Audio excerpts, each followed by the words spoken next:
bureau, le téléphone sonne, alors vous décrochez. Et au bout du fil, c'est le FBI. Je vous assure que je ne vous raconte pas le début d'une série télé que je m'apprête à écrire, ça m'est vraiment arrivé. J'ai été tellement surprise que j'ai même cru qu'on me faisait une plaisanterie au téléphone. Mais il n'y avait aucun doute. Il y avait un numéro américain qui s'affichait, il y avait un accent américain quand la personne parlait en français. Elle m'a dit « Je vais vous demander de recomposer le numéro qui s'affiche et vous allez voir que je suis vraiment ce que je dis que je suis, un agent spécial du FBI. » Alors, je vous précise tout de suite, moi, dans ma vie, rien ne me prédestinait à recevoir un appel du FBI. Je ne suis pas membre de la police, je ne suis pas membre des services secrets, je n'ai jamais rien fait de répréhensible. En fait, je suis fonctionnaire, je suis conservatrice du patrimoine. Moi, ce que j'adore, c'est le calme, la tranquillité, l'étude. J'aime pas le bruit. Je n'aime pas voir la police dans le musée parce qu'en général, quand on voit la police dans un musée, c'est qu'il se passe quelque chose de grave. Et moi, je déteste ça. Les choses graves, les choses anormales, le dérangement, c'est pas du tout moi. Et je suis tout sauf une personne audacieuse. Et je ne devrais pas le dire aujourd'hui, mais je n'aime pas les gens qui se disent audacieux parce que moi, au contraire, je préférais suivre les règles, je préfère suivre les règlements et j'adore mon métier pour ça. Parce que justement, il ne laisse pas de place à l'audace. Donc je reçois ce coup de fil du FBI et je mets quelques quand même secondes à comprendre ce qui se passe. Je rappelle et c'est vrai, c'est vraiment bien ça. Et là, je comprends tout de suite ce qui est en train de se passer. Je fais le lien avec une action qu'on vient de mener au nom de la ville de Douai, puisque je dirige le musée de la Chartreuse de Douai à cette époque, un magnifique monastère du XVIIe. Donc là aussi, on est très loin du FBI. Mais je me rappelle que quelques jours, voire quelques heures avant, on a demandé aux États-Unis la restitution d'un tableau qui a été volé au musée et qui a été localisé à Beverly Hills. J'ai fait l'enquête, j'en suis sûre, il est à Beverly Hills. Et donc je comprends qu'en fait le FBI m'appelle pour ça. Et ce tableau, il n'a pas été volé quelques jours avant, il n'a pas été volé dans un braquage à main armée, il n'a pas été volé comme vous le voyez dans les films ou dans les séries télé, il n'a pas été volé de manière violente. En fait, on ne sait pas comment il a disparu. Ça fait 100 ans qu'on le recherche. Je pense au moment où je réponds au FBI qu'il a vraisemblablement disparu pendant la Première Guerre mondiale, à un moment très particulier de l'histoire de la ville de Douai, à un moment où il n'y avait plus personne dans cette ville parce que l'armée allemande battait en retraite. Et moi, c'est ce que j'explique à mon interlocuteur, je pense que le voleur est allemand. Mais ça s'est passé il y a 100 ans. Il y a 100 ans, je ne vivais pas, personne n'a vu. Le voleur, il ne s'est pas filmé, il n'a pas pris une photo de lui en disant « je le prends, je ne le rends pas ». Voilà. Et donc, ça, c'est une deuxième anormalité dans mon travail. Ça arrive malheureusement qu'on nous vole des œuvres dans les musées. C'est ce que nous redoutons tous en tant que conservateurs. Mais un vol qui a eu lieu il y a 100 ans, c'est quand même rare. Et surtout, un tableau qui réapparaît sur le marché de l'art, volé il y a 100 ans, c'est encore plus rare. Et ce tableau, ça fait 10 ans que je le piste, 10 ans que je suis parvenue à la conclusion qu'il se trouve à Beverly Hills. Et ça fait 10 ans que j'entraîne...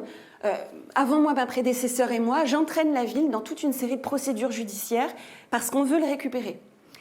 Donc, on part en expertise judiciaire. L'expertise dit non, c'est pas le même tableau qui a été volé, ce sont deux tableaux différents, donc on perd. Là-dessus, on fait à nouveau appel. On travaille avec les polices allemandes, suisses, ce tableau disparaît, réapparaît à nouveau, repart aux États-Unis, revient en Allemagne. Et ça fait 10 ans qu'on perd systématiquement toutes les procédures juridiques qu'on met en place à la ville de Douai. Je m'entête même jusqu'à aller en cassation, parce que je dis, il ne reste plus que ça. Il faut qu'on fasse reconnaître notre droit sur ce tableau, on y va. Mais ça fait 10 ans que nous perdons tout. Et donc, quand je reçois ce coup de fil du FBI, je me dis, mais c'est incroyable. Ça fait 10 ans que la justice française, alors qu'on a le droit pour nous, on a raison de se battre pour faire revenir ce tableau. Et ça fait 10 ans qu'on nous dit non, en fait, ça suffit, arrêtez. Ça fait 100 ans que ça s'est passé, passez à autre chose. Et là que le FBI m'appelle, j'ai trouvé ça absolument ahurissant. Alors, le FBI, la première question qu'ils m'ont posée, c'est « Pourquoi vous voulez le faire revenir, ce tableau ?» Alors là, je leur ai fait un cours de droit du patrimoine. Je leur ai dit d'abord, il est inaliénable. On ne peut pas le vendre. Vous, chez vous, si vous avez un tableau, une œuvre d'art, un meuble précieux, des bijoux que vous adorez, ils vous appartiennent à vous. Vous en faites ce que vous voulez, en fait. Vous pouvez les donner, les vendre, les détruire. Alors ça, je vous encourage vraiment pas à le faire, mais c'est à vous, vous en faites ce que vous voulez. Et la grosse différence avec ce que vous voyez dans les musées, c'est que ce que vous voyez accroché sur les murs, sur nos cimets, ce que vous voyez dans nos salles, c'est que ça vous appartient à vous, à nous, à tout le monde. Et comme ça appartient à tout le monde, ça appartient à personne en particulier. Et moi, le fond de mon métier, c'est de faire en sorte que ces objets, ces œuvres d'art qui vous appartiennent, eh bien, elles puissent appartenir à vos enfants, à vos petits-enfants, après eux, à vos arrière-petits-enfants, et quand je ne serai plus là, parce que j'aurais peut-être décroché avant, eh bien, d'autres conservateurs prendront le relais, et c'est ça qui nous anime. Parce que ces œuvres, elles sont inaliénables. On ne peut pas les vendre, on ne peut pas les donner, on ne peut pas les altérer, et moi, mon métier, c'est de vous les transmettre et de vous garantir qu'elles sont là et qu'on les conserve. Donc ça, je l'explique. J'explique une autre chose. Je dis en plus, ce vol, il a eu lieu il y a 100 ans, d'accord, mais il n'y a pas de prescription. Alors, au bout du fil, j'entends un petit blanc. Alors là, je réexplique, je dis, votre tableau, votre meuble précieux chez vous, si je viens chez vous et que je le vole, vous avez 6 ans, 12 ans peut-être, maximum en France pour le récupérer. M'intenter une procédure pour vol, pour recel. Mais si vous ne faites rien, ou si vous n'y arrivez pas, eh bien le tableau ou l'œuvre d'art, après, elle m'appartiendra à moi. En toute illégalité, au départ, on est bien d'accord. Mais à terme, elle sera à moi. Parce qu'il y a une prescription du délit. Mais il y a une exception dans le droit français, c'est justement pour ce patrimoine qui vous appartient, qui nous appartient à tous, c'est imprescriptible. Alors elle me dit, mais écoutez, tout ça c'est très gentil, mais c'est dans le dossier, et je sais lire. On sait lire aux États-Unis, et donc je vous repose une dernière fois la question, une deuxième et dernière fois, et cette fois-ci vous me répondez, vous, comme vous voulez que vous le faites, mais vous me répondez. Pourquoi est-ce que vous demandez le retour de ce tableau ? Alors, moi qui adorais les règlements, qui, en temps habituel, en temps normal, me serais réfugiée derrière la hiérarchie en disant, mais écoutez, appelez le maire de Douai, parce qu'après tout, c'est lui le propriétaire de cette œuvre, moi j'ai rien à voir avec ça. Et là, tout d'un coup, il y a quelque chose qui m'a dépassée. Je lui dis, mais parce que je le veux, ce tableau. Parce que premièrement, il est beau. Il a été peint par Jules Breton. Jules Breton, c'est un peintre du Nord. C'est un peintre que Van Gogh admirait tellement qu'il a fait une marche à pied en plein hiver pour venir le voir, parce qu'il s'intéressait aux mêmes choses. Il peignait les mêmes types de paysages, et surtout, il peignait les gens. Et il peignait pas des riches aristocrates, des nobles, des bourgeois. Non, il peignait des gens qui travaillaient, des gens qui étaient pauvres, mais des gens qui se battaient dans leur vie. Et c'était ça qui avait attiré Van Gogh. Et c'est ça qu'on voit aussi sur ce tableau. Donc je lui explique ça. Je lui dis en plus, j'habite dans une ville qui a une mémoire traumatique de ce qui s'est passé pendant la Première Guerre mondiale. Et cette histoire du tableau, s'il revient en France, mon métier, c'est aussi de le montrer, c'est aussi de l'expliquer. Parce que qu'est-ce qui s'est passé que personne ne sait ? Les gens ont été déportés pendant la Première Guerre mondiale, ils sont morts de faim, ils ont été fusillés, la ville a été pillée, détruite, dévastée, c'est tout ça. Mais c'est un traumatisme dont la ville s'est remise. Et aujourd'hui, on travaille avec les Allemands, on travaille avec les musées allemands sur ce devoir de mémoire. Donc si ce tableau revient, pour moi, c'est mon métier de l'exposer et de raconter aussi cette histoire qui va avec. Les œuvres d'art, elles représentent quelque chose, mais elles sont aussi porteuses d'un sens et d'une histoire, et c'est aussi notre métier de le dire. Et puis surtout, je lui ai dit, voilà, ce droit français, j'ai pas envie d'être celle qui arrête, parce que derrière moi, si quelqu'un d'autre prend le poste, lui ou elle aussi, eh bien, il continuera à se battre, parce qu'il est inaliénable, il est imprescriptible. Et donc, j'ai pas envie d'être celle qui arrête, qui met un dossier sur le coin du bureau et qui laisse à son successeur le soin de se débrouiller avec. C'est déjà suffisamment compliqué comme ça. Ça fait 10 ans que je perds toutes mes procédures judiciaires. Donc, je vous le demande, faites en sorte, aidez-nous. Et là, elle me dit, OK, là, c'est déjà plus clair pour nous, on a le dossier. Alors maintenant, vous avez 1 heure. On vous donne 1 heure et pas 1 minute de plus. On va vous envoyer une liste de 15 questions. On va vous les traduire en français, on vous rassure, mais vous nous répondez d'ici 1 heure. Et c'était des questions douanières, des questions d'histoire très précises. Qu'est-ce qui s'était vraiment passé en 1918 à Douai ? Et il fallait répondre en 1 heure. On était un vendredi après-midi, en pleine vacances scolaires, j'avais pas toute l'équipe avec moi, mais on a tout arrêté et on s'est chacun réparti les questions. On a répondu à tout ça et je m'en rappellerai, vous me croirez si vous voulez ou pas. Mais 1 minute avant l'expiration du délai, on a renvoyé le mail. Et là, on a poussé un ouf de soulagement. Et là, ils m'ont rappelé. Et ils n'ont pas arrêté de me rappeler. Toutes les heures, je recevais un appel, un SMS qui me demandait des précisions sur quelque chose que j'avais envoyé. Et ça a duré jusqu'à 1 heure, 2 heures du matin. J'étais dans un état de stress et de panique totale parce qu'au fur et à mesure, les entretiens que j'avais au téléphone se déroulaient en anglais. Et j'ai honte de l'avouer devant vous, mais à l'époque, vraiment, mon anglais, c'était franchement pas terrible. Donc j'essayais de me débrouiller avec un accent français à couper au couteau. Mais à 6 heures du matin, décalage horaire oblige, j'ai reçu un SMS qui m'a dit « Ok, on y va, on vous croit ». Et là, j'étais folle de joie. Et c'est peut-être ce jour-là que je me suis dit, peut-être je vais arrêter de suivre des règlements, des procédures judiciaires. Je vais essayer de réfléchir comme un Américain faisait ou ferait. Enfin, en tout cas, les clichés que j'avais des Américains, ça c'est très important à dire. Et pour moi, les Américains, c'était des gens qui font des deals, qui font des négociations. S'ils ont quelque chose à vous dire, ils ne vont pas faire comme nous, conservateurs français, prendre 6 mois pour vous envoyer un beau courrier bien écrit, non, ils vont vous demander les choses tout de suite. Et surtout, retenez, ils font des deals et de la négociation. Et aujourd'hui, quand j'entends ce qui se passe sur le plan politique et sur le plan douanier, c'est un peu idiot, mais je le relie à ma propre expérience. Bref, donc là, pour la première fois, j'ai une pensée audacieuse et je me dis, je vais arrêter d'attendre, de suivre et d'attendre que les événements jouent pour moi. Le FBI me croit. Ils viennent de me dire qu'ils ont en plus confié le dossier aux douanes américaines et à Interpol. Et je vais faire quelque chose d'audacieux pour la première fois de ma vie. Je vous assure, je n'en avais jamais fait avant. J'ai tapé sur Internet, j'ai retenu le nom d'une avocate spécialisée, la meilleure possible en restitution des œuvres d'art. Je l'ai appelée, je lui ai dit, on vous prend. J'ai normalement pas le droit de le faire. C'est pas comme ça que ça fonctionne dans la fonction publique. Et dans le même temps, toute fière de moi, je prends conseil après conseil pour savoir comment entamer cette négociation.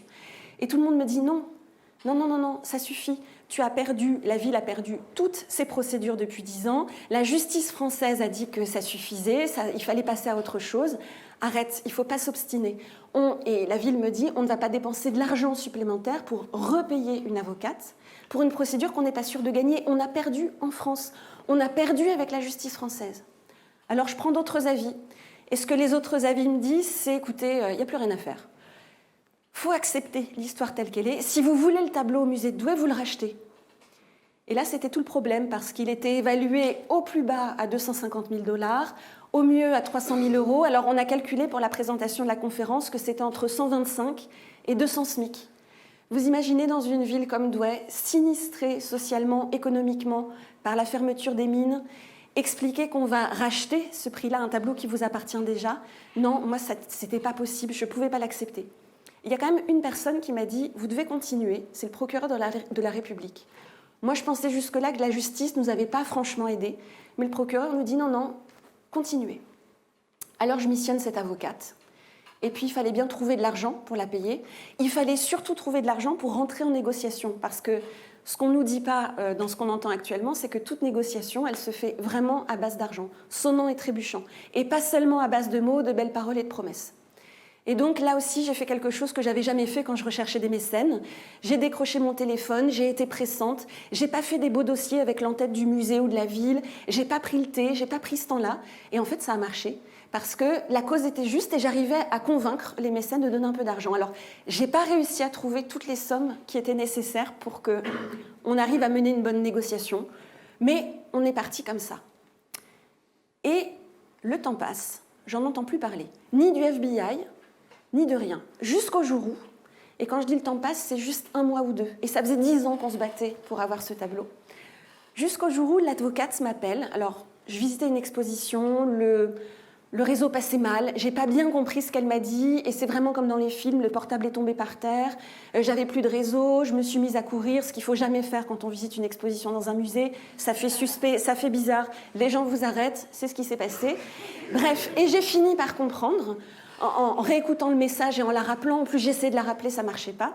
Elle me dit, écoutez, asseyez-vous parce que j'ai une très bonne nouvelle à vous donner. La galerie nous rend le tableau.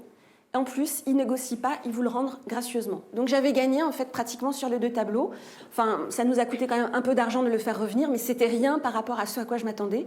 Et ce jour-là, j'étais très contente d'avoir entendu une voix qui me disait « Vas-y, et en fait, n'écoute pas, ne suis pas forcément les procédures, il ne va rien se passer de mal, tu ne partiras pas en prison, mais c'est l'ultime espoir que tu peux avoir, fonce ». Et donc aujourd'hui, ce tableau, il est au musée de la Chartreuse, à Douai. Et cette histoire, ça m'a fait prendre conscience que là aussi, il ne faut pas attendre qu'on vienne vous donner des ordres pour savoir que faire dans un métier comme le mien. Il faut vraiment prendre de l'espace, il faut vraiment travailler en anticipation. Donc, en collectif, on a travaillé sur une base de données qui recense les œuvres disparues dans les musées du fait de guerre. C'est encore aujourd'hui un phénomène qu'on ne sait pas quantifier. Et ce sont encore des œuvres d'art qui se trouvent sur le marché, que vous êtes susceptibles d'ailleurs d'acheter sans savoir. Et donc, nous, notre premier devoir de conservateur, on s'est dit que c'était important de faire connaître cette histoire, de la mettre en ligne et éventuellement de vous éviter des problèmes avec la justice française et le FBI. Et puis, du coup, quand je suis arrivée au Louvre, j'ai souhaité travailler sur cette mémoire des disparus parce que, en fait, ça m'a passionnée, cette histoire de recherche dans le passé, de confronter des archives à des témoignages qui sont des témoignages de personnes qui sont décédées, qui sont mortes, mais qui ont laissé des écrits, qui ont peut-être laissé des photos, et d'essayer d'assembler les pièces d'un puzzle pour essayer de retrouver des œuvres.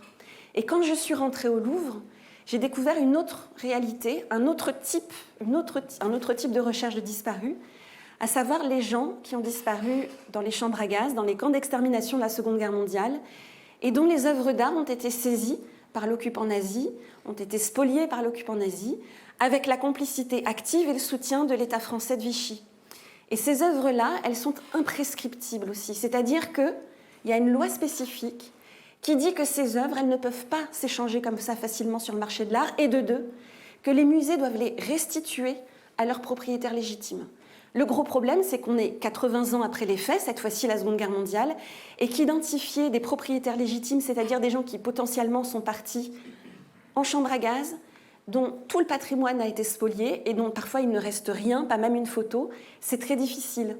Mais j'ai compris, au travers de l'histoire qui m'était arrivée à Douai, qu'il faut le faire avec audace. Il ne faut pas penser dans les règles, il ne faut pas penser procédure.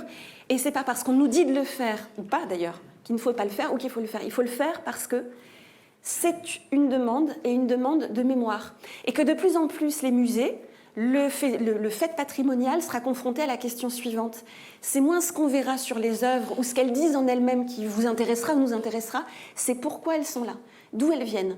Qui les a pris? Comment elles sont rentrées dans ce patrimoine national collectif qui vous appartient et qui nous appartient à tous? Alors ce jour-là, j'ai fait preuve d'audace, et quand je dis ce jour-là, c'est le jour où j'ai répondu au FBI.